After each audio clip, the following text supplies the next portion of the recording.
I'm 73 years old, and I'm about to tell you something that may make you uncomfortable. Everything you've been taught about getting older is wrong. Not just a little wrong, completely wrong. And the hardest part to accept is this: the people who should have told you the truth, your parents, your teachers, your bosses, even society itself, either didn't know or didn't want to know. So they passed the same story down to you.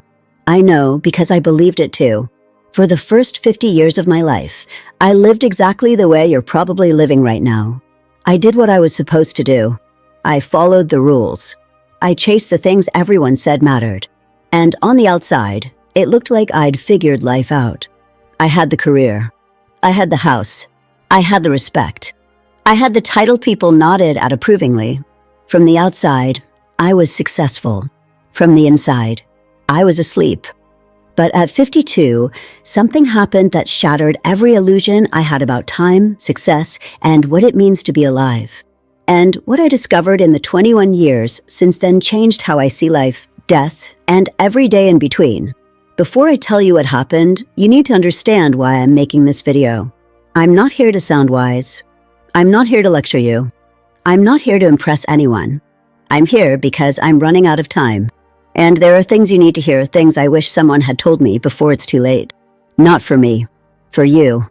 At 52, I had what doctors calmly call a cardiac event. That's a polite way of saying my heart tried to kill me. I was in a meeting talking about quarterly projections, budgets, deadlines, when the room started to spin. My chest tightened. My breath disappeared. The next thing I remember is waking up in a hospital bed, tubes in my arms, machines beeping around me, and my wife crying quietly in the corner. The doctor told me I was lucky. Lucky.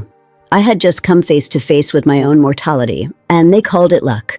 But lying there, unable to move, with nothing to do but think, I realized something terrifying. I hadn't been living. I had been functioning. I was on autopilot. Day after day, year after year, checking boxes, meeting expectations, chasing approval, postponing life. I kept telling myself the same lie you're probably telling yourself right now. I have time. I'll slow down later. I'll enjoy life later. I'll do what I love later. But later never comes. Here's the truth no one tells you when you're young. Time doesn't wait for permission. It doesn't care about your plans. And it doesn't give refunds. Lying in that hospital bed, I asked myself a question that still haunts me. If I had died that day, what would I have left behind? A house someone else would live in. A bank account someone else would spend. A list of achievements that would be forgotten within a few years. That's when it hit me. I had spent my life preparing to live, instead of actually living. I see this everywhere now. People in their 20s, 30s, 40s, all saying the same thing. When I make more money, then I'll be happy. When I get the promotion, then I'll relax. When the kids are grown, then I'll travel. When I retire, then I'll finally live. Let me save you decades of regret with one sentence. That day never comes, because the goalposts keep moving. You get the promotion, now you need the next one. You make more money, now you need more security. You reach one milestone, and suddenly it's not enough. You're always chasing something just out of reach.